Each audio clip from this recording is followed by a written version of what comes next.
a green selling trend. No bags or containers. Chai, vỏ nhựa đã qua sử dụng và vệ sinh sạch sẽ rồi đem tới đó. Đi đâu cũng xách mấy cái bao của mình hoặc là những cái bao cũ mình mang đi để xẻ lại. Instead of throwing it away, use it again to refill, shop without packages, reduce waste, save more money, protect the environment. Và mục tiêu là sống xanh và một môi trường không rác thải, không ni lông.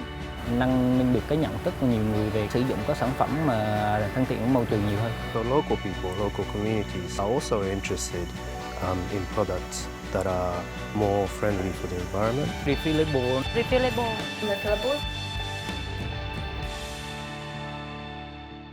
So, Alison, thank you so much for inviting us here. Yeah, no, it's my pleasure to have you, and thank you for wanting to come.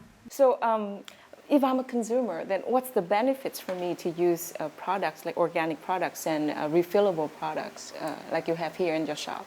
A main benefit is that if you're using our eco-friendly cleaners, they're eco-friendly, right? So they're better for your health, they're better for the environment. Like when you think about, for example, detergent, real soap was used for detergent back in the 1940s, until the 1940s. But then there was an actual soap shortage. And at that time, they had to change the recipe for detergents, and they became based with a lot of chemicals, right? So when you're washing your clothes with detergents now, a lot of them aren't made with soap, they're made with chemicals. And the skin is the largest organ on our body. We do slowly absorb what's next to it. So when you're washing your clothes in a detergent that's not a soap-based natural product, there's going to be residues in your clothes, and you can slowly absorb those. I have sensitive skin, so I think it's very important. And that's exactly it, right? So I'm not sure if it's 100% accurate, but I read a long time ago that after 6 washes, 2% of your fabric weight is residue. Right? And so because when you wash, you can't get all the soap out, right? You're going to have leftovers. So someone like you with sensitive skin, those residues are still in the fabric. It's not just a cotton shirt anymore. It's a cotton shirt that has residue in it that's going to be affecting your skin. Right.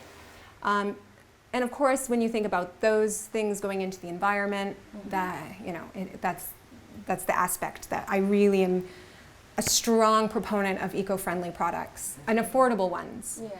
And that's the thing here, is that we've really made sure to have our products be affordable.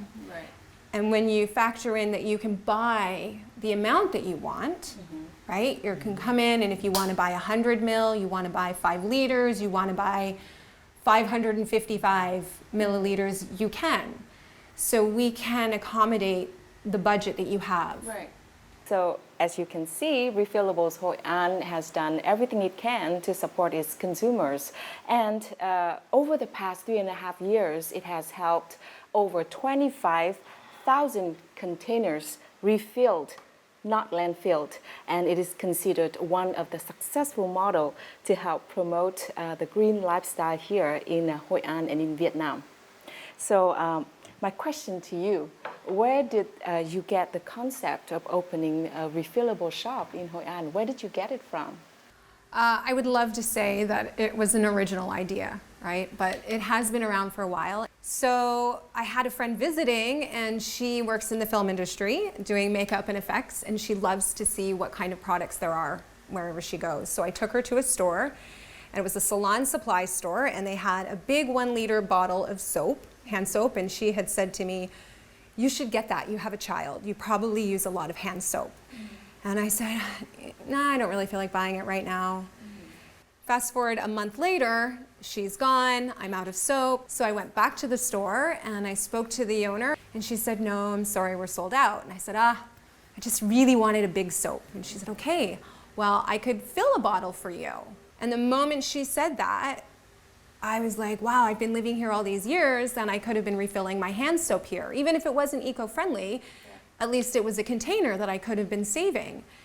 And then the whole ride home, all I could think was, I could do that. That's what I could do. I could open a refill shop. So it opened at the end of 2018. Raw nuts, snack, loofah, dishwashing liquid, floor cleaner, soap, and more. You can buy them all at Refillables, but when buying, remember to bring a bag or a box to store it. For the past 3 years, Refillable Đong Đầy, the first non-packaging shop in Hội An, has been making efforts to reduce plastic waste and household chemicals, contributing to environmental protection. Refillables is a packaging-free procurement solution that seeks to increase the life of packages instead of sending them to landfill. Refilling used plastic bottles is an important step in the community activities to bring the act of reusing packaging to restaurants and eateries in Hội An. Refillables họ có một cái ý tưởng rất là tốt, đó là cái chai khi mình dùng rồi mình trả lại cho họ, tiếp tục lấy cái chai họ fill tiếp cho cái nhà hàng mình. Thì mình không cần phải sử dụng nhiều cái chai mới nữa, mình tái chế những cái chai vỏ nhựa đó nữa. Bên mình sử dụng rất là nhiều sản phẩm từ Refillables. Bên mình sử dụng sản phẩm giống như là nước rửa tay, nước rửa chén, nước lau sàn, nước vệ sinh toilet. Mình bắt đầu sử dụng và tuyên truyền cho tất cả mọi người ở xung quanh mình là sử dụng những đồ mà đã qua sử dụng và tái chế lại để đến Refillables để mà mua những cái vật đó. Ví dụ như nó có thể là rẻ hơn, có thể là nó giảm được cái lượng rác thải ra môi trường. Not only businesses, eateries and small and medium-sized restaurants choose Refillables as their partner. Even the people living in Hội An see this as a place where they can buy household products at a reasonable prices and a way to protect the environment. Dùng chai để đong lại rồi bao túi ni lông thì mình cũng không có xài nhiều, mà đi đến đâu cũng xách mấy cái bao của mình hoặc là những cái bao cũ mình mang đi để xài lại. Rồi cái thói quen như ví dụ như là dùng đồ cũ, không cần phải mua đồ mới, khi cái đồ của mình chưa cần phải mua đồ mới thì mình cũng không cần thiết phải mua đồ mới làm gì. Đấy. Theo mình thì một người thôi thì có lẽ là cái sự tiết kiệm về mặt kinh tế nó không nhiều, nhưng nếu như nó là cả một cộng đồng, rất là nhiều người làm cùng với điều đó thì cái sức ảnh hưởng, cái sự thay đổi rất là nhiều về mặt kinh tế. Ví dụ như là một cái chai, một cái lọ mình đi ra ngoài thị trường mua lại thì cũng chỉ khoảng vài ba nghìn một cái thôi. Nhưng mình sử dụng đi sử dụng lại, sử dụng nhiều lần thì rõ ràng 10 lần thì mình sẽ tiết kiệm được 20.000 chẳng hạn. Tích tiền thành đại.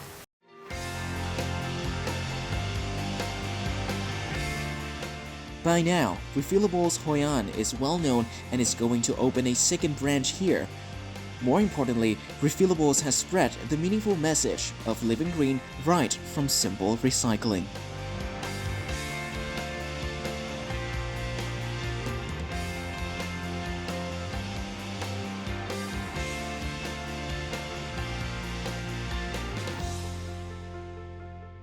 So not many people in Vietnam understands about the concept of refillables. So can you help explain to us about that? And that it's very interesting to me because I think that a lot of Vietnamese, they do understand it because on a daily basis they go and they will buy rice or beans or things that they need for their house, and quite often in a particular quantity, right? A desired quantity. But extending it beyond what they're used to is the trick, right? And so basically we ask that customers will bring a container or borrow one or buy one from us, and then we will refill the amount that they would like, and then we charge them by the weight of the product. So weight or volume, so by milliliters or kilograms. The concept being that you're paying for what you buy, you're not paying for the packaging. Right? So for example, with hand soap, when you buy a hand soap, do you really need another pump bottle? Or do you just need the soap that's inside the pump bottle? So what we do is we buy from our suppliers in 30-liter containers, and then we dispense from them so that our customers can get the amount that they want. One of my main objectives as well when I opened was to target the middle to lower financial demographic. So it was very, very important to me that the shop provided products that anyone can afford, not just a particular demographic. For me, living eco-friendly was of importance. But it shouldn't be that, right? You shouldn't have to choose. Do you pay for school, or do you live eco-friendly or buy eco-friendly products? If we genuinely want to make an impact on the environment and on the health of our people, we need affordable eco-friendly products for everybody. Yeah, I really like that idea because many people think that living green and being able to afford organic products, it is such a privilege of the rich people. Yeah. So what you are doing is actually to help people of the low and middle income to access to greener Absolutely. products. So it's beautiful. But is it very difficult to keep the price affordable? I know. That is a challenge, right? But again, my mind was always, okay, I would rather have to sell more at a low price to, make that money than sell at a high price. It's really, the business is a labor of love. It's just something I really wanted to do for the community here and bring to the community. And I think that the fact that it's still open 3.5 years later is a testament that it can work, right? Yeah. I'm not going to charge a price that isn't a livable price for the shop, right? It's going to be a price that can and allow the business to continue. But I have had people come and tell me, oh, you should raise your price. And I'm like, I don't want to have a shop that's not affordable. It doesn't resonate with who I am and what I want to provide. Right. We do have a location now in Teho, up in Hanoi, and we've got a second location that's opening here in Hoi An. So that's really exciting. When it was opening, it was always just, it'll just be a little refill shop, just a little that's all. And I started with 17. There were 17 refillable items. 17. It was just soaps, like dish soaps and body soap, things like that, just cleaners. And then obviously some other things like jars and water bottles and other sustainable items, things that can replace some of the regularly used plastics, like a bamboo toothbrush versus a plastic toothbrush. But then I knew that had to change. I needed to obviously continue to grow if I wanted the business to grow. But I wanted to grow within my own means and my own abilities. And so I really didn't, we didn't explode our product line, I would say, until the second lockdown in Hoi An. Okay. And people had been asking for us to bring in foodstuffs. And I wanted to stay within my means and my abilities, and I wanted to make sure that if I was going to do it, I was going to do it right, and and now we have over 200 products to refill. From 17 to 200. Yeah. Hi. So you've come to check out our shop. So this is one of our sections of refills, refillable items, and here we have some of the salts that we carry, the Himalayan salts. We've got some vegan soy products. We've got some dried fruits, grains like rolled oats, some granola, popcorn.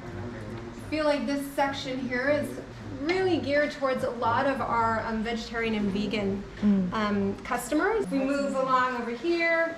So if people don't have their own jar, we do have some bottles and jars. They're made of glass? Yeah. I really do my best to avoid having plastic in the shop. In some cases it happens, like with earbuds. With these, it was a choice of either having them in a plastic bag or a plastic container. And when I did my research, the bag would decompose faster than the plastic container, which is still a very long time. And I feel like something like this, I want them contained. I don't want it loose because a lot of people put them in their ears. Right. But yeah, so we've got masks. We also have some reusable produce bags. So if you go to the market, instead of getting your produce in bags, plastic bags, you can bring these and you can get your vegetables put into the bags. So cute. Yeah.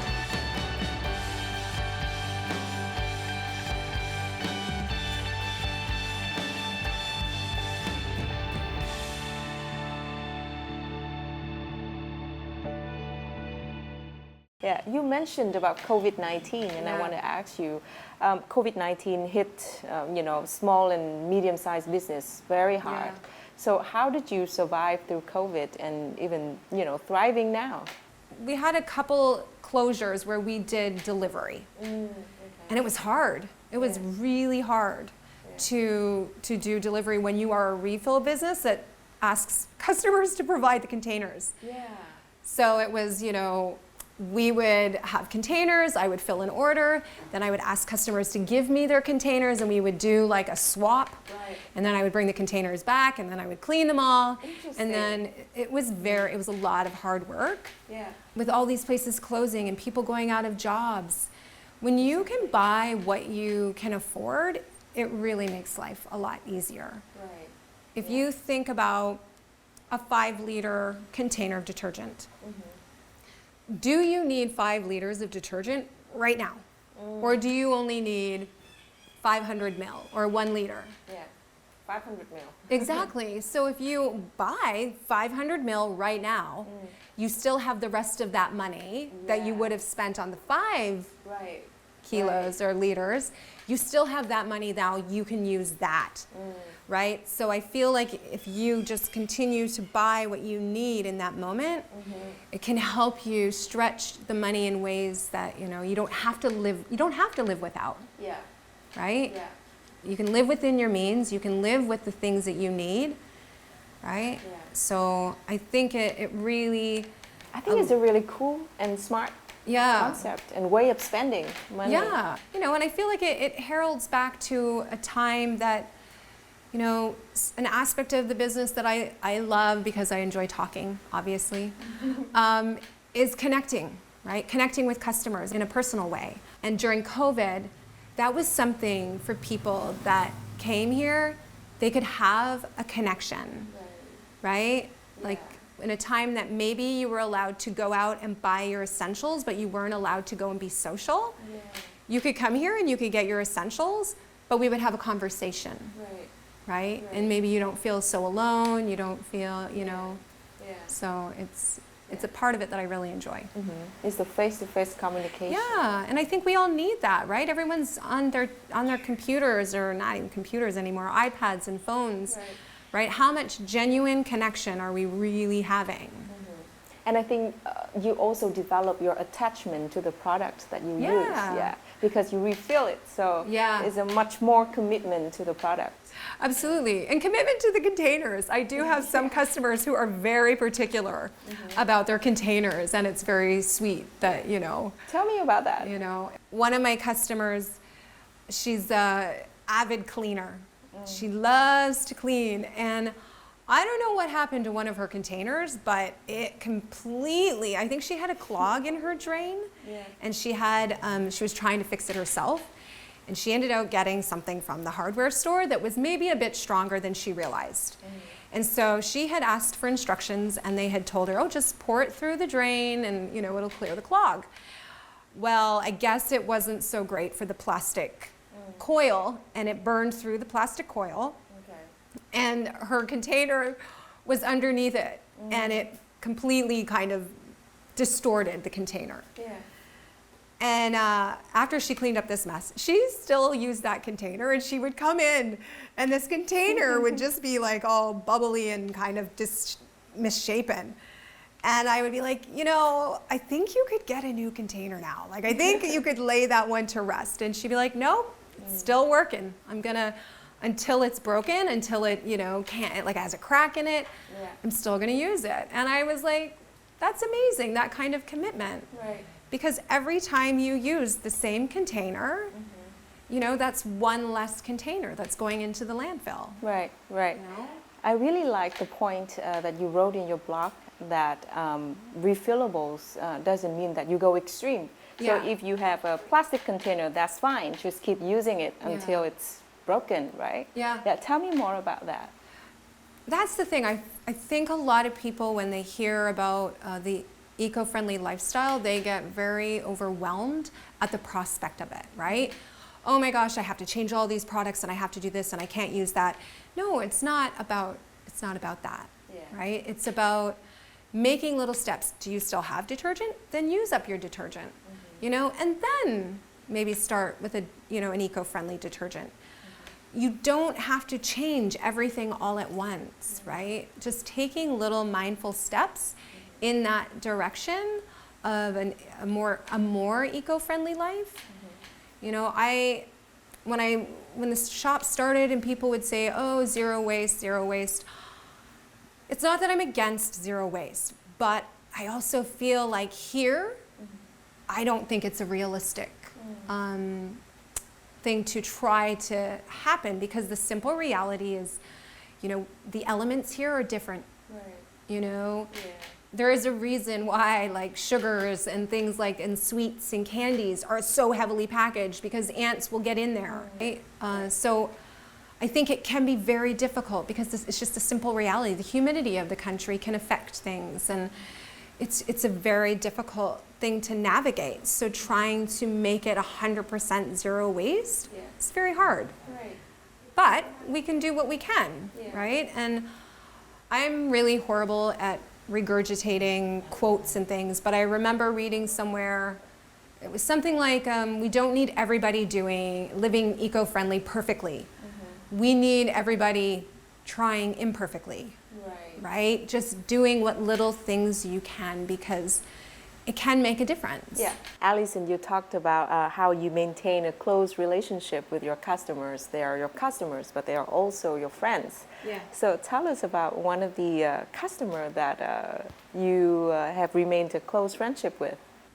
I feel like she's probably one of my favorite, partly because this girl B, she's been coming here for since we've opened, 3.5 years. And I think she was like 10 or 11 when she came here. And she loves to do it yourself. She loves making things. And it just was so incredible to me that this young girl would come and she was so clued in about the environment and wanting to make things and understand how to put them together. And I was like, wow, you're this age and you already have this mindset. It's just really inspiring to me to think about the future and the people and these that are going to be the people of our future, the adults of our future, and what they're accomplishing now and their care for now. Are you looking for something? Not really, I'm just... Nguyễn Ngọc Bình Minh, 14-year-old, is a loyal customer of Refillables Hội An for more than 2 years.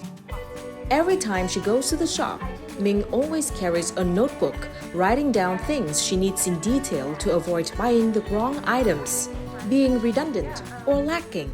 Because according to Ming, it is smart shopping. This time, Ming bought some eco-friendly ingredients to do a particularly interesting do-it-yourself or DIY experiment with Talk Vietnam.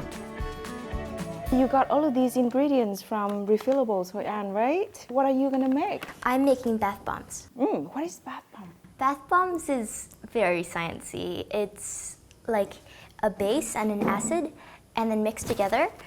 And then so, because they're both dry ingredients, when they react with water, it forms a chemical reaction and basically it fizzes. And it's one of those very basic things that most people know how to do. You sound like a scientist right now. I Can like you show me science. how you do it? Yes. Yeah. So what you do is basically, this is baking soda.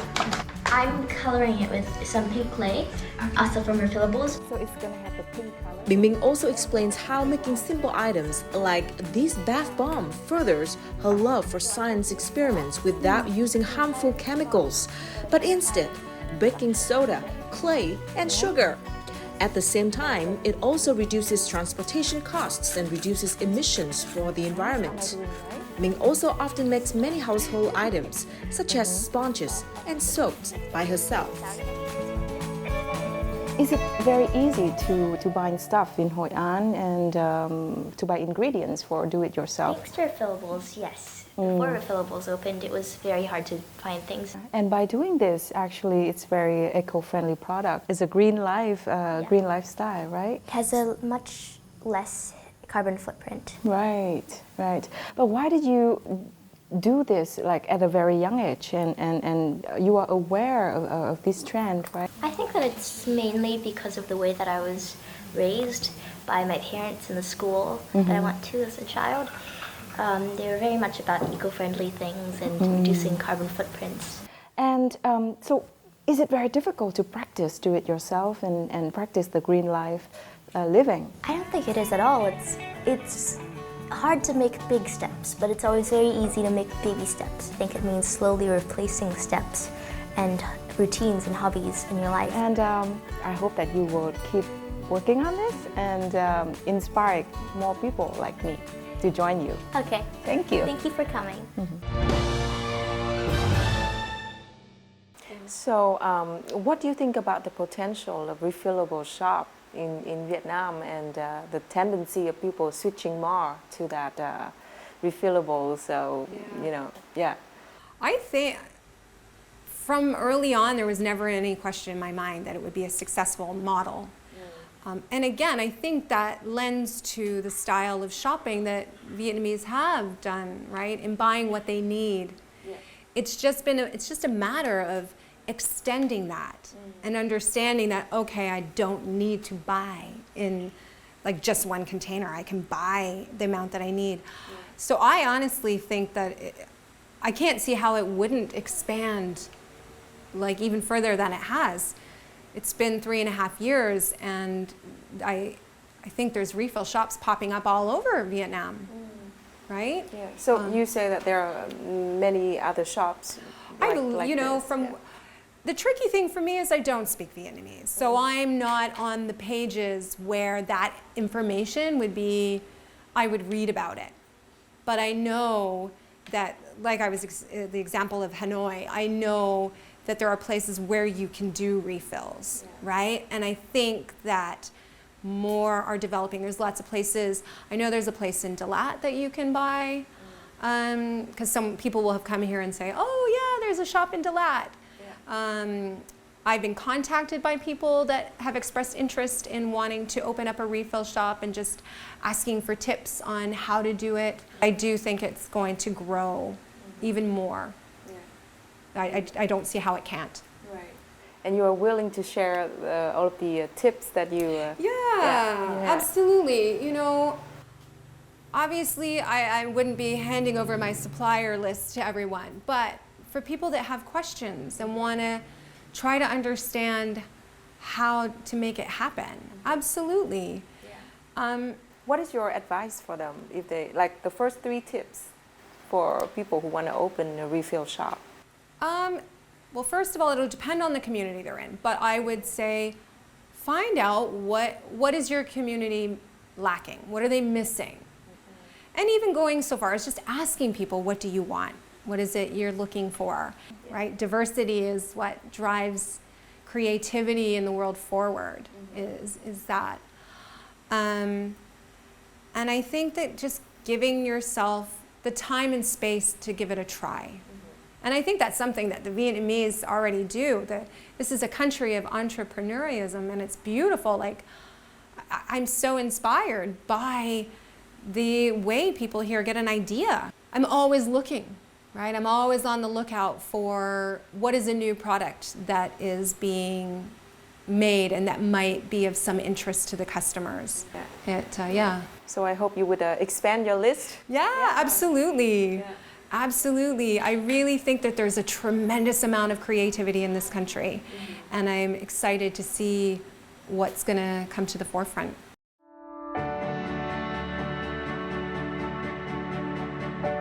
With the advantage of being an agricultural country, Vietnam has always been deemed a country with great potential in using green materials to produce environmentally friendly products. Materials such as bagasse, tapioca, gray sedge, or bamboo have been used a lot to produce everyday items. But for the first time in Vietnam, coffee grounds are processed into bioplastic materials to create products for daily use, the birth of bioplastics from coffee grounds. and extremely practical applications such as different kinds of cups and items in hotels like combs, razors, brushes, or restaurant items such as knives, spoons, forks, and many more have opened up a promising direction in the goal of environmental protection for a plastic-free world.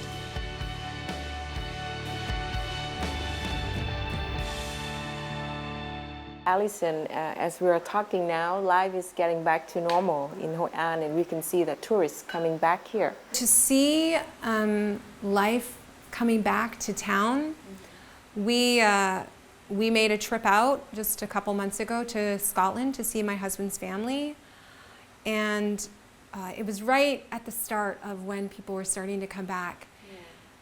It was really beautiful and exciting to see on Facebook people posting, "Oh, our customers," and welcoming them through their doors that had been shuttered for like 2 years. And it just made me so happy to see that. You know, like, we've been here for 6.5 years and have loved our life here and been so lucky with the people we've met and the generosity and welcome, open arms. Like, it's just really been incredible for us. So to see that spirit start to get lifted again because of people coming back, and it's been really fascinating. But my hope is also that, you know, during that time, we take what we learned, right? And we go forward and, you know, we make little changes in our lives that maybe we started to make in that downtime, right? I would always laugh during that time. It wasn't not laugh, I don't know if that's fair to say, but I was like, it felt like in some way Mother Nature, right? Because COVID's a virus, so it's Mother Nature. It was like she sent us to our room and was like, okay, you guys, you've been up to no good here on earth. Go to your room, think about what you've done wrong. For 2 years. Yeah, exactly. And when it's gone, I want you to come out and show me what you learned, right? And so that's what I feel like. Okay, the doors are open. Let's step back out. Let's see, what did we learn? What can we change? What can we do better? And I definitely feel like here in Hội An, there is a shift that is happening. And a more openness to the environment and to making these eco-friendly health changes and wanting to do better for them, for life, right? And for their kids in the future. Yeah, so that's the good change that COVID brought us. It is, right? Nothing happens overnight, so we had 2 years. Right. More than 6 years ago, Alison and her husband decided to leave Canada to change their living environment and have new experiences. Hội An Town, Quảng Nam Province was the place they chose to stay. To this day, Alison's family has always felt that this was the right decision for their daughter to grow up in a clean and safe environment, close to nature. Unknowingly, her family fell in love with the gentle and idyllic atmosphere.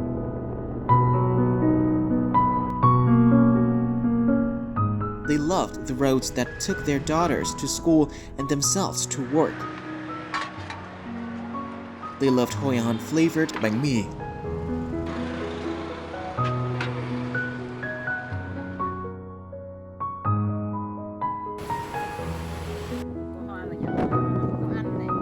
Most especially, what makes Alison Batchelor feel that her family is more attached to Hội An is the love of their neighborhood.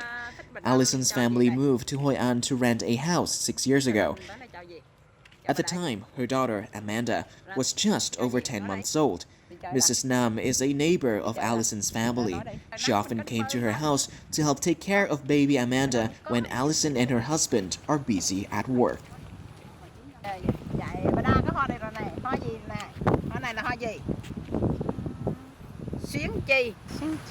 Amanda qua nhà mình chơi á, cái đầu là mình nói cái là nó nghe, cái là nó hiểu, rồi mình cũng có lúc mình cũng bài nó một ít nữa, cho nên từ đó là nó nói theo mình luôn, rồi từ đó bà Đa nói tiếng Việt luôn, thương lắm. Bà Đa mà đi đâu là bà Nam cũng nhớ, mà bà Đa đi đâu là nó cũng nhớ bà Nam. Con rất thương bà Nam vì hồi bà Nam xăm con, rồi bà Nam là Bà nội.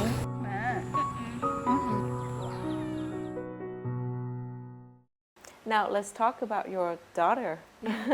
You took your daughter to live in Hội An when she was only 10 months old, Yeah. right? So how was the experience of her growing up here in Hội An? It's been one of the most beautiful things to watch. You know, when obviously it's not like my childhood at all, but it is in the sense that she grew up here in this community that we are in, Tendong, and she grew up with our Vietnamese neighbors. There wasn't any foreigner kids in the neighborhood at that time. And so she really has grown up with the Vietnamese kids, and seeing her out playing in the road, not in the road, in the lane. It's not exactly a road. But like across the street, we have the amazing Tendong organic farm. Here she is in nature, right? I think it's probably the first picture I have of her playing with her little friend next door, Gao, was them playing with some dirt, and I think they had spoons, and there was like some plastic piping, like plumber piping, and they were just sitting there playing with that, and I was like, this is exactly what we wanted. This is exactly what we wanted for her. We wanted her to be outdoors, playing in nature, being a kid, running around. So it's really been amazing. Why did you and your husband, your family, chose to live in Hội An and do your business? I'm originally from Niagara Falls, Canada. So I'm born with tourism in my blood. That's, you know, I know tourist towns. After I lived in Niagara, I grew up, and then I went to Vancouver. And even though Vancouver is a very big city in Canada, it's also driven heavily by tourism. After that, I moved to Mexico, and I lived in Puerto Vallarta, which is a tourist town. And it's very similar to Hội An in that it has the old town and it has a beach. So for me, it's an area that I know and I'm comfortable with and I enjoy. I love living in Hội An, and so does my husband and our daughter. And you know, it's exciting to be in such a beautiful space and welcome friends that get to travel and, you know, want to come, and they get to see this incredible space that we live in. Yeah. So from your observation, what is the essence of Hội An, or interesting things about the cultural aspect that you've seen here? You know, obviously, I think for a lot of people, right out the gate, they think, oh, the old town, because that's, you know, that's kind of what Hội An is known about, the heritage site, right? UNESCO World Heritage Site.